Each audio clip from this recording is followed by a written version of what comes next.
Assalamualaikum warahmatullahi wabarakatuh. Kembali lagi bersama saya Ahmad Fikri. Hari ini kita akan membahas tentang fikih keuangan kontemporer dengan tema obligasi dan sukuk. Apa itu obligasi? Obligasi adalah surat utang yang diterbitkan oleh pemerintah atau perusahaan untuk memperoleh dana dari investor.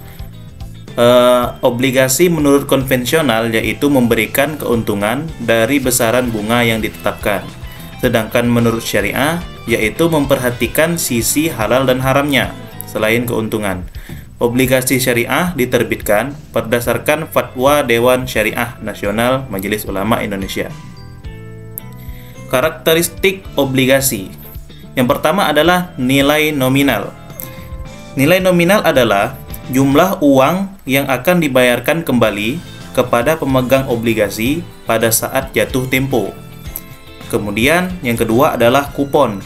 Kupon adalah tingkat bunga yang dibayarkan oleh penerbit kepada pemegang obligasi pada interval waktu yang telah ditentukan. Kemudian yang ketiga adalah jatuh tempo. Jatuh tempo adalah tanggal di mana penerbit wajib membayar kembali nilai nominal obligasi kepada pemegang obligasi. Yang keempat adalah penerbit. Penerbit ini maksudnya yaitu entitas atau lembaga yang menerbitkan obligasi seperti pemerintah, perusahaan, atau lembaga keuangan. Beberapa jenis yang dapat ditemukan dalam keuangan yaitu obligasi pemerintah, obligasi korporasi, dan obligasi retail. Kemudian yang terakhir adalah rating kredit. Sering dinilai oleh lembaga rating kredit yang menilai risiko kredit penerbit. Kemudian selanjutnya jenis-jenis obligasi. Jenis obligasi berdasarkan penerbit ada 3, yaitu obligasi pemerintah, obligasi korporasi, dan obligasi retail. Kemudian jenis obligasi berdasarkan perhitungan imbal hasil ada 2, yaitu obligasi konvensional dan obligasi syariah. Jenis obligasi berdasarkan hak penukaran ada obligasi konversi, obligasi tukar, obligasi opsi beli, dan putable bonds. Kemudian jenis obligasi berdasarkan jaminan ada 2, yaitu obligasi tanpa jaminan dan obligasi dengan jaminan. Kemudian apa itu sukuk?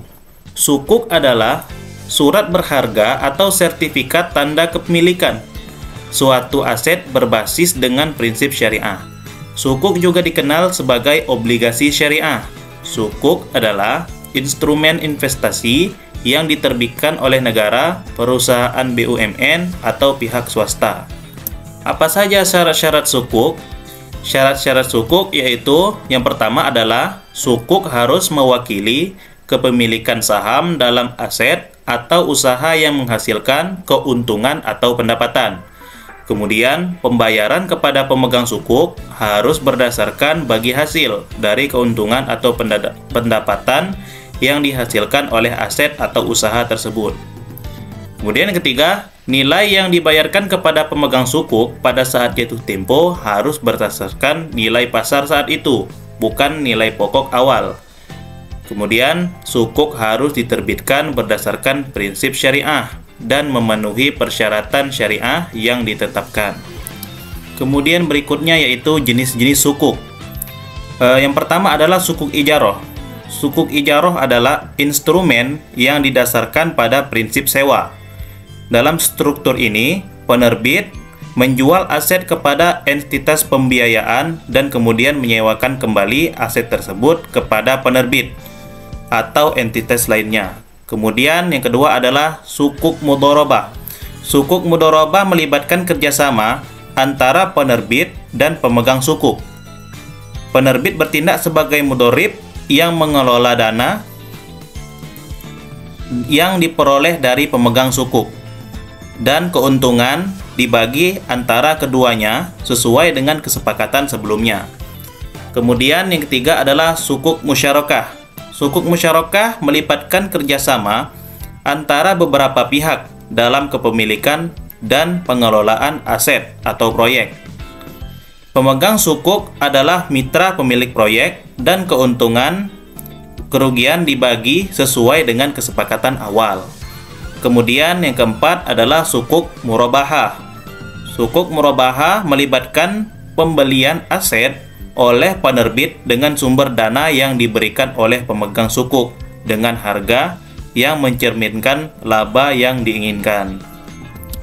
Kemudian sukuk wakalah. Sukuk wakalah adalah instrumen yang didasarkan pada prinsip wakalah atau penunjukan agen. Dalam struktur ini, penerbit memperkerjakan agen untuk mengelola aset yang diperoleh dari dana sukuk. Kemudian yang keenam adalah sukuk istisna. Sukuk istisna digunakan untuk membiayai proyek konstruksi atau pembuatan aset yang kemudian dijual kepada pemegang sukuk. Penerbit biasanya bekerja sama dengan pihak ketiga untuk melaksanakan proyek tersebut.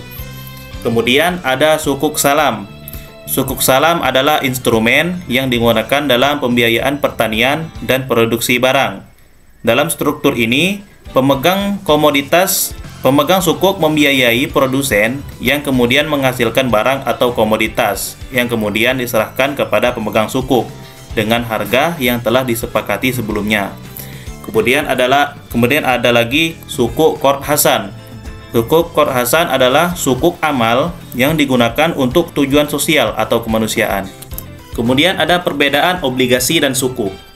Dari sifat instrumen, obligasi konvensional dianggap sebagai surat pernyataan utang, sedangkan sukuk dianggap sebagai sertifikat kepemilikan aset.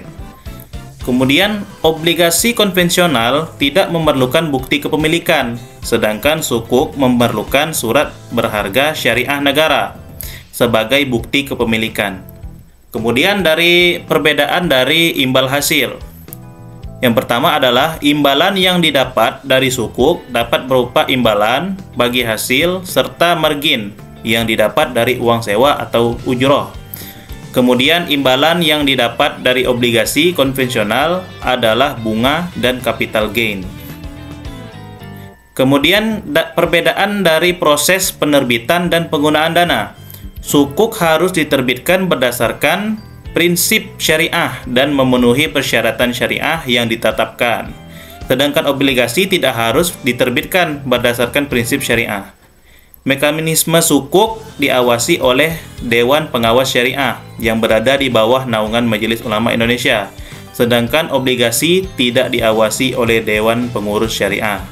Sukuk harus memiliki underlying aset yang dijadikan dasar penerbitan sukuk sebagai bukti kepemilikan investor atasnya, sedangkan obligasi tidak harus memiliki underlying aset. Kemudian perbedaan dari biaya administratif dan dokumen pertanggungjawaban. Biaya administratif dan dokumen pertanggungjawaban pada sukuk lebih banyak dibandingkan dengan obligasi. Obligasi dan sukuk dalam perspektif fikih. Yang pertama, obligasi. Obligasi konvensional menekankan pendapatan investasi berdasarkan bunga. Sedangkan dalam obligasi syariah, tingkat pendapatan berdasarkan bagi hasil. Dalam obligasi konvensional, tidak terdapat batasan apakah industri yang dikelola penerbit sesuai syariah atau tidak. Sedangkan dalam obligasi syariah harus terhindar dari non-halal atau yang haram. Kemudian dalam obligasi konvensional hanya diawasi oleh wali amanat. Sedangkan dalam obligasi syariah diawasi oleh wali amanat dan Dewan Pengurus Syariah di bawah MUI. Kemudian sukuk. Sukuk adalah obligasi syariah yang sesuai atau dibolehkan dalam Islam. Sukuk harus memenuhi beberapa persyaratan tadi yang telah disebutkan sebelumnya. Sukuk berdasarkan prinsip syariah dan dikeluarkan oleh emiten kepada pemegang sukuk yang mewajibkan emiten untuk membayar pendapatan kepada pemegang sukuk berupa hasil, margin, atau fee, serta membayar kembali dana sukuk pada saat jatuh tempo. Nah, mungkin sekian dari saya untuk pertemuan kali ini. Saya akhiri. Terima kasih. Wassalamualaikum warahmatullahi wabarakatuh.